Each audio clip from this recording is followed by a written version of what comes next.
Good morning, everybody. Thank you for getting up early for this last session, and I hope you've enjoyed your time in Vancouver. It's always fun to bring people in and get to show off our city, even though our weather might not have been as great as it sometimes is while you were here.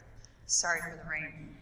It's a bit of a preposterous title of my talk, so that after this talk your brain will never be the same, but I think I'll convince you that it's true by the end of it. And what I planned to do was to tell you a little bit about who I am, the research that my group does, and then tell you a little bit about how we're using the Research Administrative Group at UBC to try to really enhance our success in a highly competitive environment. So I poured through my old data on grants I've submitted and the success rates. It was a little bit depressing.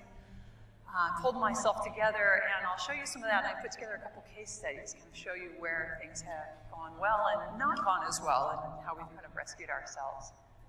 So this is the saddest slide I'll show you. I don't have any conflicts of interest. I have a lot of research chairs, which mostly means that UBC tries hard not to pay my salary. But all the data I'm showing you are publicly funded. Okay, so what am I doing and why am I making crazy claims about your brains? So I started my career actually as a physical therapist. I'm very interested in how learning occurs. I could step back a little bit farther and tell you I actually played a lot of basketball, and if you stand next to me you'll understand why, because I'm just shy of 6 feet tall, and I don't think I ever really had a choice. I got to play basketball. And I, of course, subsequently hurt my knee, because that's what women basketball players do. I have good company with women soccer players in that arena. And I became interested in physical therapy. So I have a master's in physical therapy, and in the course of my studies, I became really interested in learning in the brain, and actually shifted away from the idea of working in orthopedics and sports to become interested in neurorehabilitation. So how do we help someone get better after a stroke? And I was very rapidly a huge failure. None of my stroke patients got better. And I liken it to having the task of being a mechanic and being asked to fix a car engine, and you open up the hood and you have no idea how the darn thing works. So you can't be successful. So I had a minor breakdown, and I quit my job, and I went back to get a doctorate in neuroscience. And yes, my parents were alarmed. But it seems to have worked out. It took a long time, but we've gotten there. So I'm interested in how a damaged brain learns, and I've gotten really lucky in my career, because in the time since I started my training to now, we have these amazing tools where we can look inside the brain. So this beautiful picture, this is my brain.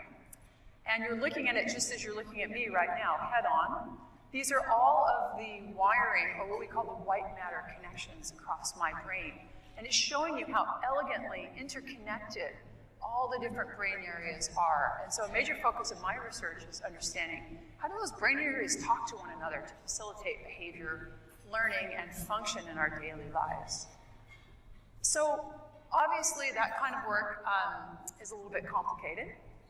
It requires a lot of research money and a lot of staff, and that's kind of where we're going.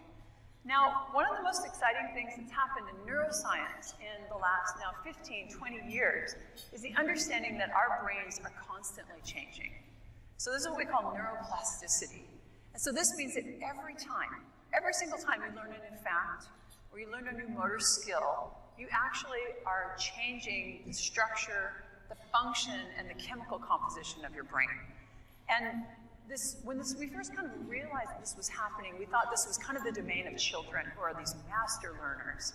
But it turns out as we've understood this more and more and more, we now know that our brains are constantly changing. And this happens from when we're in utero, so before even being born, really until the moment that we die. So our brains are reorganizing throughout life.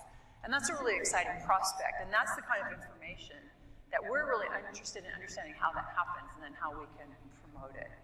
And so throughout the course of this conference, and even right now, you're actually doing that. You're sitting in your chair right now changing your brain. And I'm just geeky enough to think that's really, really cool.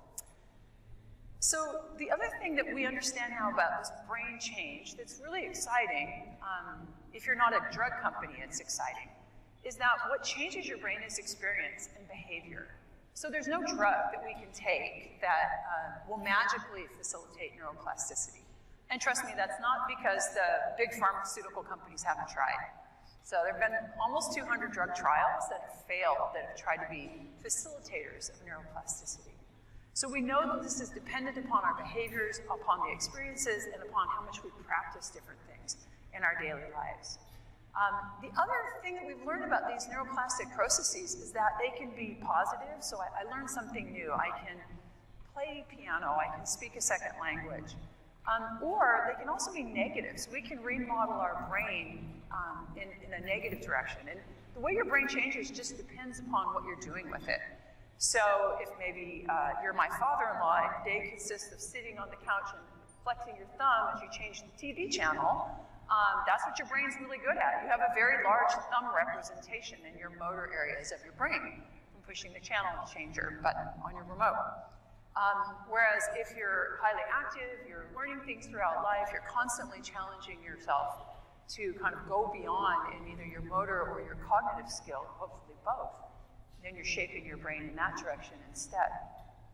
So what we're really interested in, though, is when we're studying patients, is what things facilitate positive plasticity. So how do I get my stroke patients to get better at moving, at engaging, and returning to their normal lives? Because this same pattern happens with them. So if I'm a stroke patient and I sit in a wheelchair all day and I do very little, that's exactly how my brain remodels itself to support. So we want to push it in the other direction. So I want to just take 2 seconds. I want to tell you a little bit about how the brain changes, because I think it's amazing. And when we learn something new, we have 3 ways that our brain is changing. So these are the 3 ways you're changing your brain right now. We can change the chemical structures, the chemical composition and concentrations in our brain. We can change the structure, so actually changing the way things are wiring together. And then we can also change the way brain regions are functioning together. And these 3 things, they actually happen all together. So they're not one of them occurs in isolation, but they're kind of cooperating. And they have different time scales. And by understanding this, we can understand things about short-term versus long-term memory, and then the ability to recover something that we knew and we were really good at, but maybe haven't done in a long time.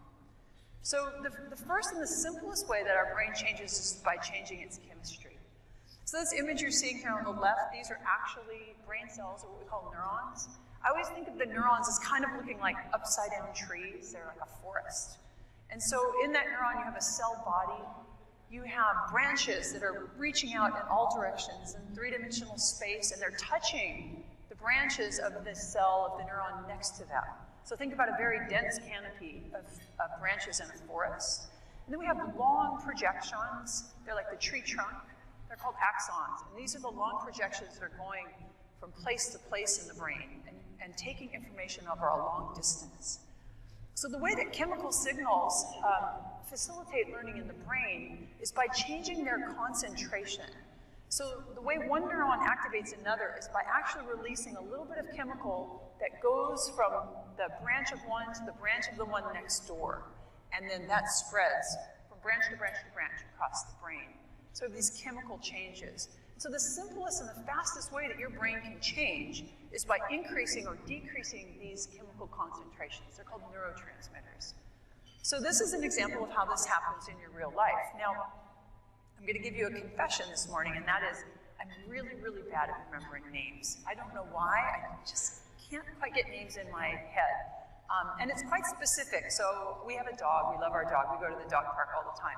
I know all the names of the other dogs, but the people, it's very hit and miss. Luckily, one of my daughters is really good at names, so I just have her stand nearby, and I'm like, Ellie, who's that? What's Duffy's mom's name? She can fill me in. So when you learn a name, let's say I'm at a party, and I'm with my partner, there's a lot of people I don't know, I get introduced to someone, they tell me their name. Now, if I can remember that name in the short term, like maybe for the rest of the party, that would be pretty good for me.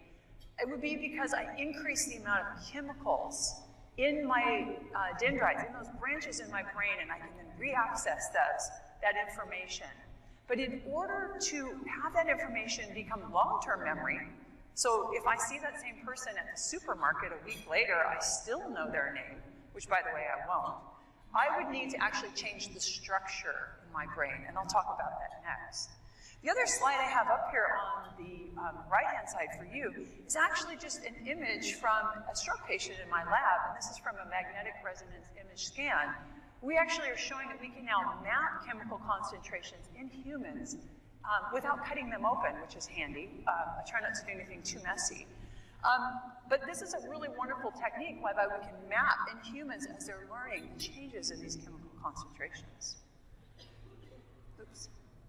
There we go. So the second way that we can change our brain, and this is really important for making those long-term memories, is by changing the structure of our brains. It turns out that we can change brain structure in a number of different ways. We can change the numbers of those branches reaching around and touching the branches next to them, and they might increase or decrease depending upon the learning. And we can also change the integrity of those long axons, those tree trunks. They're taking information. And we can make them what we call more myelinated. Now, we can think about these long axons that conduct information over long ways as being like the wiring in our walls or in the ceiling here in this room. And for information to travel as an electrical impulse in an efficient manner, those wires need to be insulated, just like the wires are in our walls. And they're insulated actually with fat. And these little fatty packets are called myelin. So actually, fat is good. That's the second thing you're going to remember from this talk today. Because this is a way of allowing electrical impulses to be conducted really efficiently. Now, the idea that brain structure changes is actually really new. If you took my neuropathology class as short as 6 or 7 years ago at UBC, I would have taught you that brain structure never changes. It's fixed. And actually, there's been some recent evidence in animal models, and actually some work we've done in my lab has shown that that is indeed false. So in order to take that short-term memory, to remember that name from that party and make it to something I can pull and remember later, I actually needed to change the structure of my brain. I'm going to need to change those numbers of those dendrites. Now that takes time because brain structure has to grow and change. It takes DNA synthesis, and it also probably takes sleep. And this is why sleep is so important for learning, because we think a lot of these processes, the stabilization of memory, from short to long term, actually are occurring while we're sleeping. We're not exactly sure why, we're not exactly sure how, but we do know that indeed this is a very important part of the reformation or the plasticity of the structure of our brain. The last way that our brain can change is by changing its function. So different areas can be on at different times. And these are studies from my lab showing functional magnetic resonance image scans showing the way brain regions can change from the first time you practice something new to the last time when you now have learned it and can do it very well. This is a very robust technique in neuroscience. We've done this for a long time now. But something that's more new, that's really exciting and is important to understand is that your brain is never at rest. So you don't have to raise your hand, but some of you just realized you weren't really listening to me. That's called mind wandering. That's okay. It actually turns out that mind wandering is a really important and healthy thing in your brain. You've just given yourself a small brain break. Now, we can actually image people and just say, just lay in my MRI scanner, keep your eyes open, and this is the hardest part, and don't go to sleep. And by doing that, we then can look at patterns of activity across their brain while they're sitting at rest. And we see a couple things. We see that when people's minds wander, they show a very stereotypic pattern of activity. In neuroscience, we call it the default mode network. We actually see this network in infants and babies that are just born. So we think it's a fixed feature of the brain. And this ability to go to default mode network is something that we think is now important for things like creativity, spontaneous thought, both good and bad. So a lot of creative or artistic work occurs spontaneously. And we also think it may be healthy for the brain to have these moments where it doesn't have to be on task. And so we can now image that, and that's what's shown on the right side there. And that's actually my daughter Eleanor's brain as she's just resting in my MRI scanner at UBC. So I told you the brain is really awesome. I hope you're excited about it. You should be. We're all lucky to have one, and to have a healthy one, honestly. And so these are the questions that I ask myself always when I get to this part of thinking about neuroplasticity. So the brain is super awesome. We're always learning something new. So why can't we just learn anything we want? I took years of French, and I'm terrible. So what is wrong with me? Why can't I become fluent in French? Why do kids sometimes not do terribly well in school? Why do they struggle to learn? And really important to me is why don't people recover after they've hurt their brain, after they have brain damage?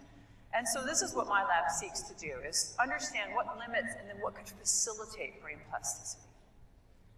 So this is the problem that we study, and it's stroke. So a stroke is just simply a disruption of blood flow to the brain. Most commonly, this occurs because we have a clot that breaks loose from somewhere in our body, and again, blood flow in the body is just like the pipes in our houses. That clot will flow along until it gets to a pipe that's too small and it blocks it.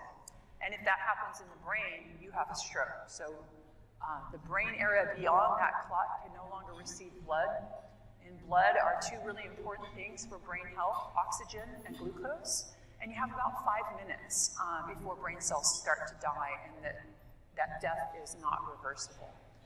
Now, a stroke is actually more complicated than we ever thought. This is a scan from one of the patients in my lab, and there's a couple interesting things. I feel like I'm neglecting this side of the room, so let me show it over here first.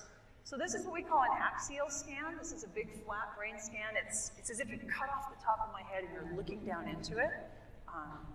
What you see here is a stroke.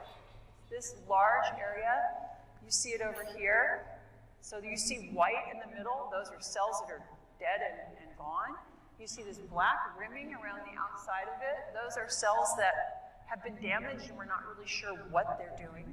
But the point I want to make on this particular slide is that at the end of each of these red arrows are small strokes. We call these microlesions. And we now have the technology and the ability to map both the very large stroke, which we've been able to do for a while, but also these small microlesions. And when we look at individuals with stroke, we now understand that very commonly we see almost even hundreds of these microlesions littering the brain, plus that big lesion. And so it's a very complicated pattern of damage that we're trying to address. This ability to see these very small lesions is relatively new. It was discovered here in Canada at the University of Toronto at Sunnybrook Hospital. And it's not exciting, but what's interesting scientifically about these is we now understand that these, as they accumulate, actually are a major source of dementia or poor cognition. And we actually think this may be a more important source of dementia than is Alzheimer's disease. Turns out that pure Alzheimer's may be relatively rare, and that a lot of the dementia we understand is because of stroke. So these major strokes here in Canada, we have about 1 per minute, and we have 50,000 people living in Canada with the after effects of stroke.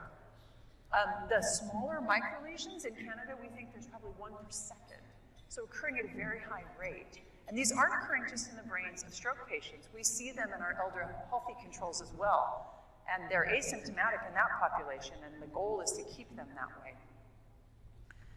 So obviously, to do this kind of MRI work, it's really important that my lab is well funded. It's critical. I shut down without research dollars. There's no wiggle room. I could probably go 2 years publishing the data we have on our servers, and then I would have to apply at Starbucks. Luckily, there's lots of Starbucks, and so I'd probably be okay, but it would be different. About 50% of any budget that I have goes into imaging costs. It's about $550, $600 an hour to scan a brain, but that's just where it starts. For my work, it takes between 2 and 10 hours of post-processing, so of intensive manual labor on the part of my graduate students and my fellows to process that data. And then the rest of all of my research budget really goes to support staff. You know, the funny thing that you all know, but I didn't realize when I became a professor, is that I was going to run a small business. No one told me that, and by the way, I'm really bad at it. I'm a neuroscientist, and budgets and the complexity of the university is quite daunting. So I've honestly, just to make my research endeavor work, I have one person, a dedicated staff, who half-time just does finance for me. Anything financial, it just skips off me and hits her, and thank God. So in my lab currently, it's a decent-sized lab. I've got 4 fellows, 5 doctoral students, 2 master's students, and 4 undergrads, and then 3 full-time staff. So it's the size of a small business here in Canada. So I've been lucky by Canadian standards. My lab is very well funded. I have about $4.5 million in extramural funding just for research. I was really lucky to recently go through about $1 million of infrastructure funding just for my group. We've got a lot of big toys, they're quite expensive. And as a co-PI, those numbers are very similar. So other grants that I'm on And we just got about a $20 million, what we call a Canadian Foundation for Innovation, and subsequent matching funds. And we're building a big brand new imaging center at UBC, which we're really excited about. So we've been lucky. Go ahead. There we go. So I look back through my dollars and what we have, and I'm lucky again to be funded by many different organizations. So I hold 3 Canadian Institutes for Health Research grants. Each of these are for a dedicated project. Each is about $750,000, which is small by American standards, I know, but we don't pay our salaries off of these in Canada, so they're decent-sized grants. I have a very basic science grant. It's called an NSERC grant here in Canada. NSERC and CIHR collaborate, and they have what are called CHIRPs, or Collaborative Health Research Projects, where you're trying to use basic science to solve a health problem. I have one of those. I have a grant from the Canadian Partnership for Stroke Recovery, and very luckily, I have right now about $1.5 million in donations, and we'll talk a little bit about that. And similar kind of story on the other side as a co-investigator. So you would think that that's great, and that funding in Canada is awesome, and I must be really good at writing grants. So I look back at some data, and it turns out I'm not so good at writing grants, I just write a lot of them. And this is the secret to my success. So this is the real story of how you run a big lab, at least in Canada, and how do we get here. So what I have here is I went back, this was my depressing, I needed bourbon in my office the other day when I was working on this. A student came in and said, could I give you coffee? And I was like, I really want to go another way right now. But what I'm showing you is from 2012 through 2017. And the tall blue bar are the total number of grants I was on, either as a principal investigator or a co-principal investigator. The little red bar next to it is how many of those were successful where I wasn't the PI. So those are my co-PI grants. The purple bar is how many grants I sent as PI, and then the light blue bar is how many of those were funded. And interestingly, you know, when I did the math, I realized I'm on average about 17 to 22 grants a year. So massive amount of grant turnover. It's rare that a grant competition goes by that I don't put one in. I have obsessive grant writing disease. But I think it's actually probably something that's highly necessary to be competitive right now when you see funding rates so low. Looking at the things I'm on as a co-PI, with the example of 2013, with the exception of 2013, which was a really good year, you know, about 4 to 6 of those co-PI grants are successful a year. Some of those I really just have my name on, and others of them I'm quite involved in. For my own granting, I send on average 7 to 8 as a PI, and you know, it really varies. I've had years where 2 got funded, I've had years where 5 got funded. Here in Canada, our major funding source for myself, the Canadian Institutes for Health Research, started some reforms that really took place in 2014, 2015, and you can see that everything really got quite tight in that time frame. And right now in that agency, we're looking at somewhere around this upcoming competition, probably an 8 to maybe 10% success rate, depending on how much money they're able to steal from other programs to try to fund what we call as their open granting program, what we call the project grants. So it's really quite a difficult environment, and in order to be successful, it's taking an awful lot of work and an awful lot of help.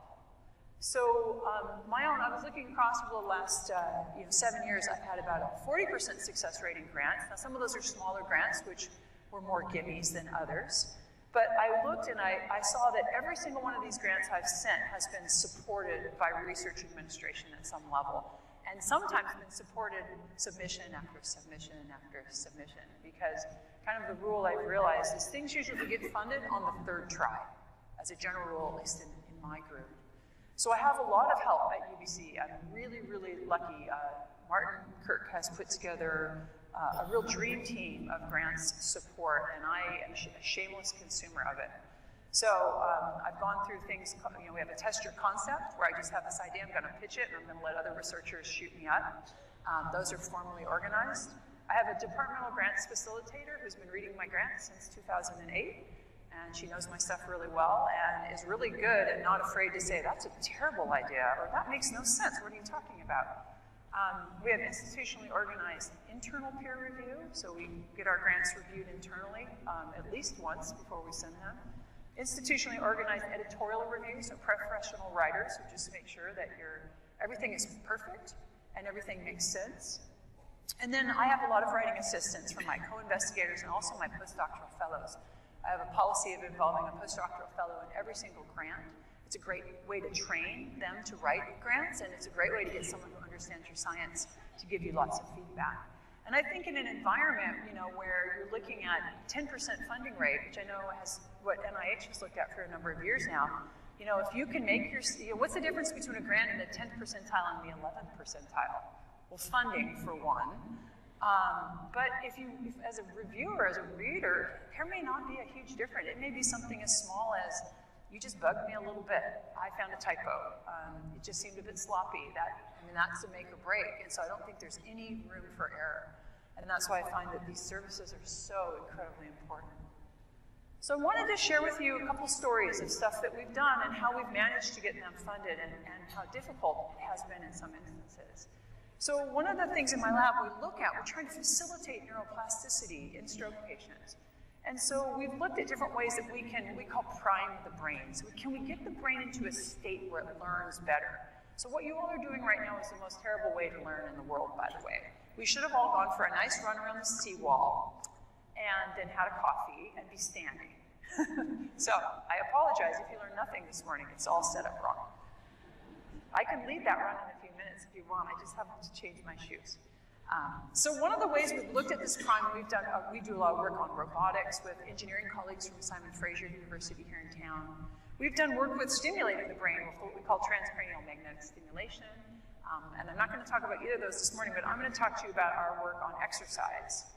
And so we've developed an emerging area in neuroscience is understanding the effect of exercise on the brain. But the kind of exercise that we're looking at is a little bit different. It's actually not go for a run around the seawall. It's go to the track and do interval repeats as hard as you possibly can. So this is the intervention that we use and that we're using in this study. So it's 3 times, so 3 different bouts of 3 minutes of cycling. So it's 9 total minutes of cycling. But in each of those 3-minute bouts, you're going at 90% of your maximal ability. So you're working just as hard as you possibly can. For 3 minutes, you take a little 3-minute break where you just spin the pedals, and then you go back and you go really, really hard again. So highly intense exercise for a very short period of time. So this is what we call our priming exercise studies. My group had this idea. We started talking about this. There was one paper back in about 2011 that showed in school children that there was this small effect. And I had this brilliant graduate student, Cameron May. He came to me, he was like, this paper is fascinating, and there's no real explanation for why this would have happened. So we started playing with this in my lab, and we started by repurposing what we call my NSERC Discovery Grant. So our Natural Sciences Engineering Research Council here in Canada gives us funding for 5 years, and I love this agency because you have a plan, you write it, you get it funded. But it's okay if you have a brilliant idea in the middle of it to just change direction. The funding agency doesn't hold you to what you promised you would do. And so that allows you to be highly innovative. So we immediately took a big hunk of my NSERC grant and said, well, let's start playing with this idea. So we have a little bit of funding to play, and we start looking at it.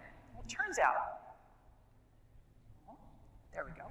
It turns out that if you do this quick bout of exercise, these 9 minutes, and then you immediately practice a new motor skill, a new movement, and you compare that to people who didn't exercise, in the very short term, and that's what I'm actually showing here, you don't see a particular difference in cortical excitability. But if you come back just a little bit later and you compare the 2 groups, the group that's exercised shows this big increase in the excitability, here I'm showing you, in the sensory motor areas of the brain. We've done a whole lot of basic neurophysiologic experiments that I can tell you about later, or we could talk about it at a neuroscience conference, but basically what we've discovered is that these short bouts of exercise increase the capacity for neuroplasticity in the cortex, and they do that by reducing inhibition in your neurons. So we did a lot of basic work. This is done in healthy people. I'm not even sure where to point it. There we go. Oops. Can you put me back one slide? It jumped me, I think. They told me not to make it go faster. Oh, okay. And the long and the short of it is that when we look at this, we started thinking, well, maybe we could use this to facilitate learning. So we have data showing that it does facilitate learning. We see increased learning after the short bout of exercise. And what we really want to know then is, can we use this as a therapeutic in people with stroke? So we designed this experiment, which I will show you. There it goes. So we designed this experiment, and we published our protocol paper in 2013, saying this is what we're going to do. We have this idea. We have the basic neurophysiology worked out. Let us go. And this was my grad student's work. Still unfunded, by the way. So we had repurposed my NSERC Discovery grant. My doctoral student's going great guns on this. We think we're so smart. And we send it to the Canadian Institutes for Health Research. They've got a special call on exercise. Couldn't be more perfect. We're totally unsuccessful. They don't fund us. They don't like us at all. They think we're crazy because we're not changing aerobic capacity. We're not changing the fitness of the person. So we think about it a bit more. We publish more basic papers. We send it again in 2014, and we're again unsuccessful at CIHR. We don't get it. And by the way, this was one of the most challenging CIHR competitions ever. Until this recent one we're in, this was the largest one that had ever occurred. Now, thank heavens, I got a donation in 2014, $1 million donation that was directed to me through our development office in research administration at UBC. And this donation really saved this project, so we could continue to keep looking at it and continue to keep moving forward. We think we've got it sorted out. We start now collecting data in people who have had a stroke. We get lots of great pilot data. We send it to the Heart and Stroke Foundation. We think for sure they'll be interested. We don't get funded again. So I've now sent this 1, 2, 3 times to different agencies. At this point, we have 5 papers now showing the effect. So not only do we have pilot data, we've actually published it. We're going to have the darn grant done by the time we get funding. And finally, in 2016, we get it funded by CIHR, Canadian Institutes for Health Research. So on its, I think, 5th submission, we were able to get funding. And what I want to point out to you is we got funded by the skin on our teeth. So this competition had a 12% success rate, and we were in the 89th percentile. So 1 percentile back, and we may not have been funded. And this is where I really want to point out that I think this is where the grants facilitation that I have access to probably made the difference in pushing us forward and letting us be successful with this. So what finally got us to be able to do this work, which is now underway in my lab, in fact, we probably have a stroke patient pedaling like heck right at this very moment. The donation saved the project, and that was incredibly lucky, but also it was facilitated by our administrators at UBC. They had someone come to them who had a stroke and said, I'm interested in human work, who should I talk to? And they gave him my phone number really, and I just happened to pick up my phone in my lap one day and had a lovely conversation with the man who wrote me a check. That doesn't happen too often, but it saved our bacon, and it did at a time where funding levels were really low here in Canada, and it was a real lifeline. I looked back, and these grants went through full internal peer review and editorial review 3 times. And each time it got better, a little bit better, a little bit better. And then by the time we did get it funded, we'd published over 8 papers on the topic. So we were really emerging as the lab who could do this work and kind of convincing people that it wasn't crazy. And then I think lastly, I think it's just lucky. I think we got reviewers who got it and got a decent set of reviewer feedback. And I don't ever discount the effect of just luck in the process. So I want to turn to you, I want to tell you about something that happened a little differently. And this is a different line of work we have in my lab that also now is finally funded, but it's looking at the development of new therapies for people with stroke. Now, around the world, in the last 7 years, we've spent over 20 million US dollars. One of them was a $12 million NIH grant on the development of new therapies for stroke rehabilitation, and every single one of them has failed to show a benefit over standard of care. So we would call them null trials. So a lot of money spent for absolutely no gain, a lot of time, thousands of patients in these.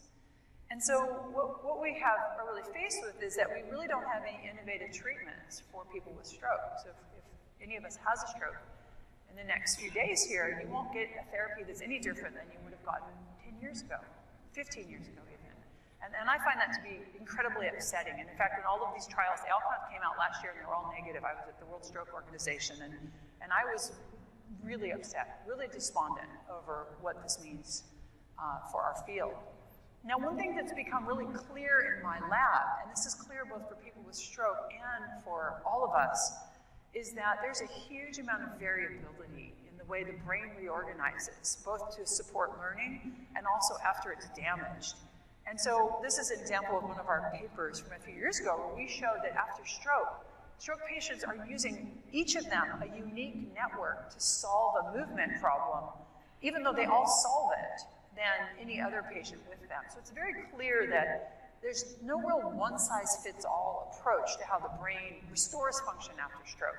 And actually it also turns out that this is true for all of us. If we all learned something new and we learned it to the same degree, and then I mapped our brains, we would all have done that slightly differently, which is really cool as just a thought experiment. It really stinks when you try to design an experiment and you try to collapse that together. So this old medical model we have is collect lots of data and average it, so you smooth out all the variability and everybody looks the same. And then you have statistical significance and you publish it. And your H-index goes up and you get more funding and everyone's happy.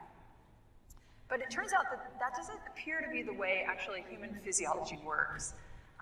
And I love this quote. If we consider group means, we have an explanation for the average subject, but it's an explanation that doesn't apply to any of the individual subjects in the study. And that's also the case in our children in school and in all of us as well.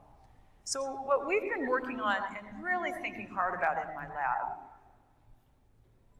is to discover what we call biomarkers that help us understand patterns of variability. Rather than smooth out the variability, we want to understand it, we want to exploit it to help people get better. So I was fortunate enough, or maybe unlucky enough, I chaired an international panel on biomarkers a couple years ago. And our paper came out this year, and what we tried to do is define what a biomarker would be for stroke recovery. So is there something we could index in the brain that would tell us what that patient's going to look like in a year post-stroke? And it's going to tell us what therapy is best for which patient. Now, the area of cancer, of oncology, is actually leading in this in the medical field. So if 10 of us in this room had breast cancer, my bet would be we'd get 7 different therapies. And the therapies we got would be highly dependent upon our genetics and on different parts of the profile of our individual physiology. And that's what we're trying to understand and do in stroke.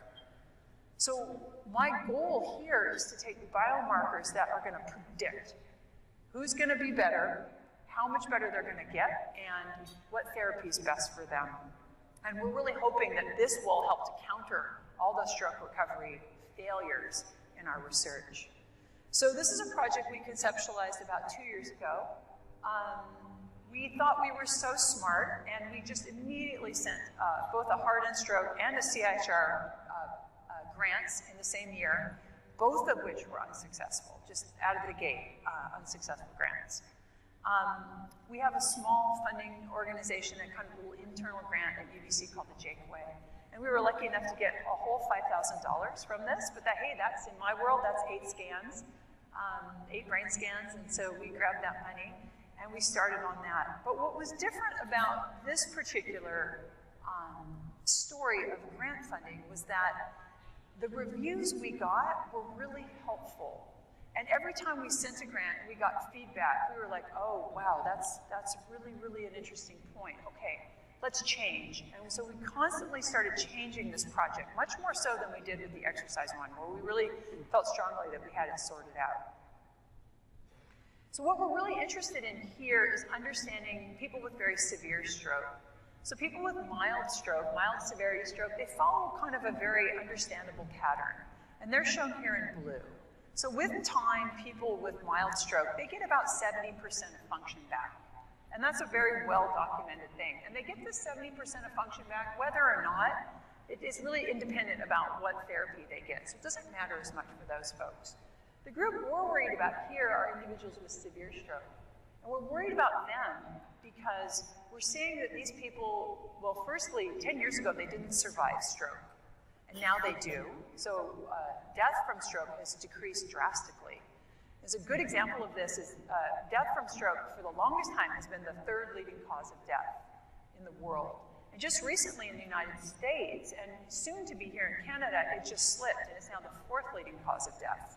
So that's a really good news story, but it means we have more people living with these severe strokes, and we don't have better therapies for them. So that's the problem we're really seeking to address. Sorry, my thing is pokey. There we go. So we found a biomarker that we think predicts whether or not someone with severe stroke is going to show recovery. And I won't bore you with the details, but it has to do with the connections between the two brain hemispheres called the corpus callosum. And by looking at the integrity of this area, we're able to decide whether or not someone can basically use the other side of their brain to compensate and get some recovery back. And that is telling us in a significant and meaningful way, at least in our preliminary data, that this person is going to be what we call a partial recoverer, and that indeed they need to have a lot of intensive therapy to try to recover function. So what we've done is we're now developing mathematical models or algorithms that allow us to input data on different individuals with stroke at an individual subject basis. We can predict how fast they're going to change. We can predict how much practice it's going to take for them to make those changes, and hopefully start to chart the course of their recovery. Now, to validate this model, very unfortunately for me, I need a big longitudinal data set. I basically need a big group of stroke patients that I find when they're acute, they've just had their stroke, and I, every 3 months, just come back and retest them. Now, no grant could be less sexy than that. There's no intervention. I'm not curing stroke. I didn't make anyone better. But if we're right with our mathematical model, this could be a real game changer, and that's now the task. And it's a really steep hill to climb.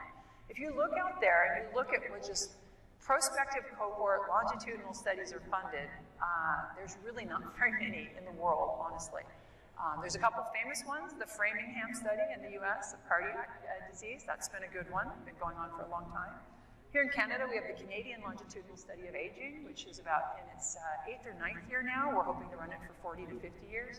It's really a big effort. Every time those have to be renewed, they're just not terribly exciting. So this is our model. I won't bore you with the details, but it's what we're trying to do is predict capacity for partial recovery. Now, we have a new recovery algorithm. Every time we got feedback on these grants, we updated our algorithm, we put more data into it, and we were able then to motivate it with a big systematic review. We did meta-analytics. We really worked so hard to put this together.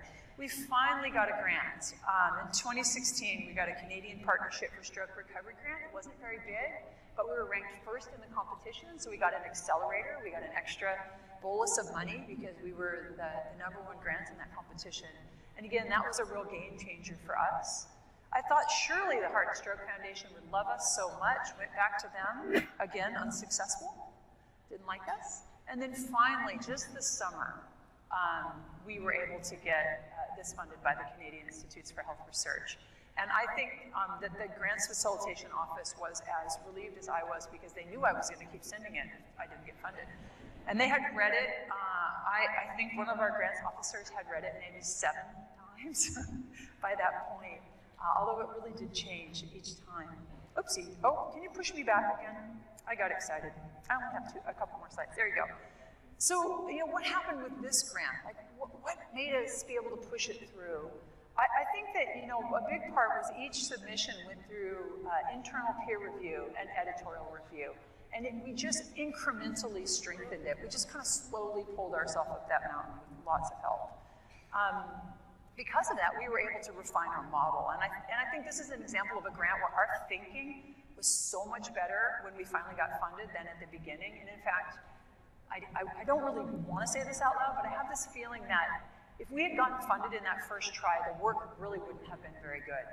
And honestly, the process of being rejected so many times and reconceptualizing our ideas has now made it a much better project. So it's probably good that we got rejected. I think actually here the peer review system worked to force us to be better thinkers and to be cleaner with our ideas.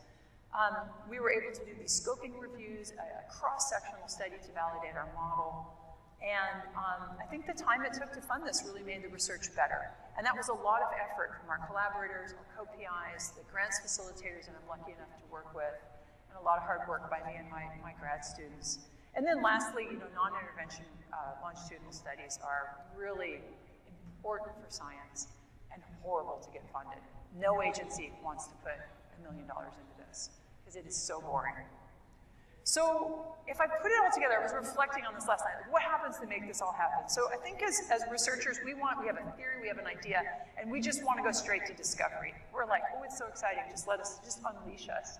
But there's all these steps in between. And these are the parts that are really important.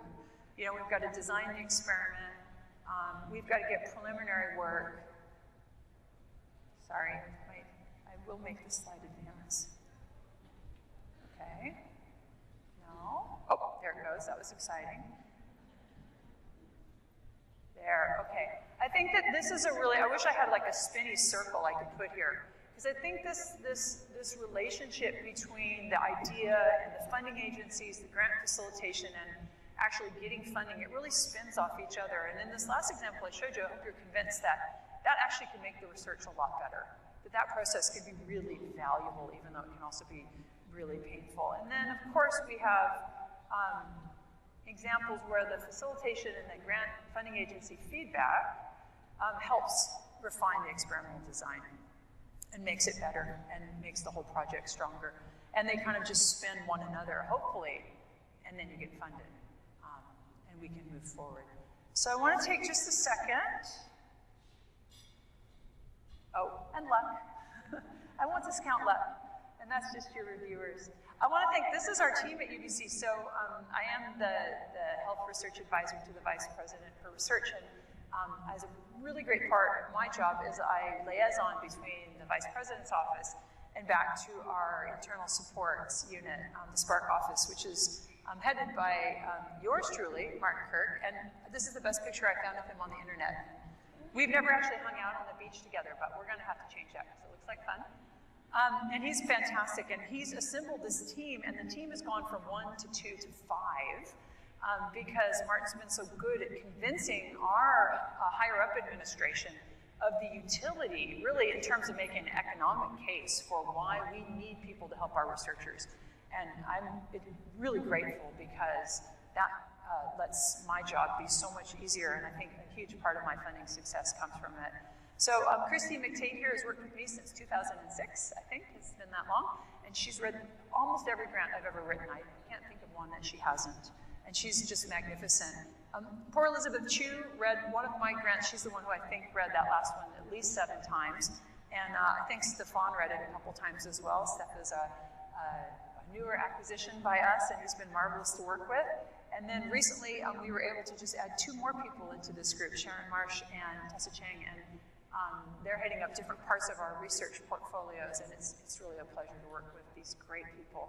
And they definitely make my job easier and more successful. So, any credit I get, I have to kind of let it bounce off me and go to these people who are really in the background making it happen. So that's all I have. I thank you very much. I'm really happy to take questions if I can, and I hope you enjoy the rest of your time in Vancouver.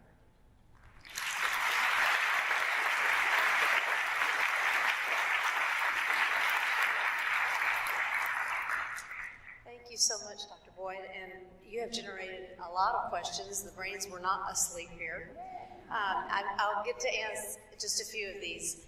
Can you train your brain to overcome depression or other mental health issues? Yeah, so can we train the brain? And that's a great question. So depression, I'll take that one, it's a little simpler, is an example of negative neuroplasticity. So depression is a chemical disorder of the brain, as are all mental disorders. But living with depression for a long period of time changes the way your brain functions. So the brains of people with long-term depression are less excitable, they're less capable to show learning because of that lack of excitability in the cortex of the brain. We showed changes in the neurotransmitters that are available for different things. And so in treating the depression, you have to remodel the whole brain in a whole different way. And that's really the way that people recover from that particular disease. And it's a combination of different things. This is why you have the best therapies being a pharmaceutical plus some type of talk therapy, some type of cognitive intervention. And that talk therapy, cognitive intervention, is the neuroplasticity part of the puzzle. You now have the right neurotransmitters available, but you have to teach the brain how to use them. And that's really how the model that we're using in most mental health diseases right now kind of runs along those lines. So the quick answer is yes. This is why exercise is also really effective against depression, because you're changing that neural environment to make it more plastic, more excitable. And you're kind of doing a similar thing to what the drugs are doing. Okay, another question. Have you examined the effects of meditation on the brain structure / chemistry? Yeah. So my group, we haven't examined meditation, but we have done work with yoga. So I can speak to that a little bit. So here in Vancouver, we have this small company called Lululemon. You may have heard of them. They're a little bit interested in yoga. And so they actually we had an NSERC grant with them about 4 years ago. And we did a study of the ability to mediate stress in people who do yoga regularly versus recreational athletes. And one of my students came to me with this idea, and actually one of my running buddies, it works at Lululemon, so it was all about kind of who you knew. We got a grant, and I'm a big runner, and so I was quite convinced that the runners, there was going to be no effect. This was a waste of our time, that the runners would be better, or as good as the yogis, as we call them, and in regulating stress. And we designed an experiment where we showed people very stressful video clips that are known to evoke certain emotions in people while they were in the MRI scanner. We also were measuring heart rate variability, which is an index of stress, all simultaneously.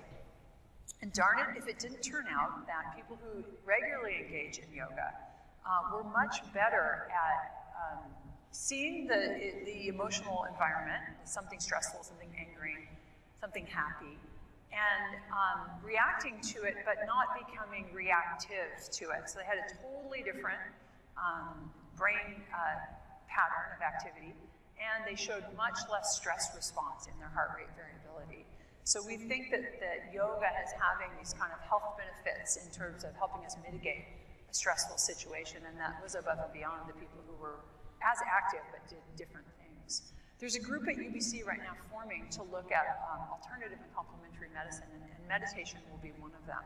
And there's other work that's been done on meditators showing how these much more healthy kind of brain responses to different stress environments.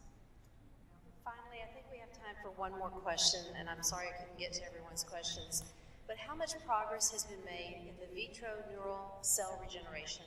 Would such advances help with repairing brains with brain damage, or is this advance only useful for those with muscular mobility issues? Yeah, so that's a really tricky issue in the brain, and the problem that we've run into in brain is twofold. It's one, getting the cells to the right place, so you might need that cell therapy very deep in the brain, which means you actually have to tunnel through healthy brain to deliver it.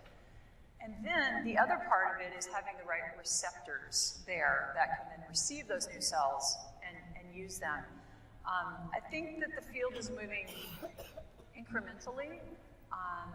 It's slow, it's hard to get funded. There have been a lot of regulatory challenges, especially in the US, around this kind of work. The other piece that we're now understanding that comes back on people like me is that once those cells are there, in order for them to become functional, they have to be rehabilitated. So we have to design interventions that would teach those cells what to do, where to go, and how to connect with other cells. So you need to teach that neuroplasticity through experience.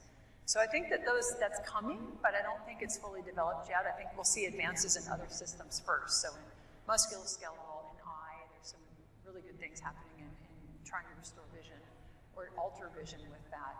And then maybe in brain, but I think that's a bit of a ways down the path. So if there's nothing else, then, Mark.